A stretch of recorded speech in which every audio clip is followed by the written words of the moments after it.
চাঁপাইনবাবগঞ্জের মোনাকষা সীমান্তে ভারতীয় ৩২টি মোবাইল ফোন আটক করেছে ৫৩ বিজিবি।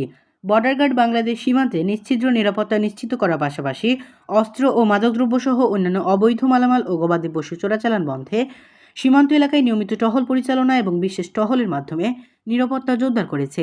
গোপন তথ্যের ভিত্তিতে রবিবার ২৩ ফেব্রুয়ারি ২০২৫ সকাল ৫:৩০টার সময় মোনাকষা বিওপির দায়িত্বপূর্ণ সীমান্ত এলাকায় অভিযান পরিচালনা করে। উক্ত অভিযানে চাঁপাইনবাবগঞ্জ জেলার শিবগঞ্জ থানাধীন বাবুপুর ইউনিয়নের বোগলাউড়ি এলাকা থেকে লুকিয়ে রাখা অবৈধ ও চোরাচালানকৃত ৩২টি ভারতীয় মোবাইল উদ্ধার করে।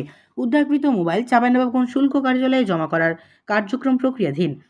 এ ব্যাপারে চাঁপাইনবাবগঞ্জ ব্যাটালিয়ন ৫৩ বিজিবি এর অধিনায়ক lieutenant colonel Mohammad Moniruzzaman PSC বিষয়ের সত্যতা নিশ্চিত করে বলেন, সীমান্ত এলাকায় অবৈধ ও চোরাচালানকৃত মোবাইল, অন্যান্য মালামাল এবং মাদকদ্রব্য চোরাচালানের বিরুদ্ধে জিরো টলারেন্স নীতি বাস্তবায়নে সর্বদা সচেষ্ট রয়েছে এবং এই কার্যক্রম অব্যাহত থাকবে।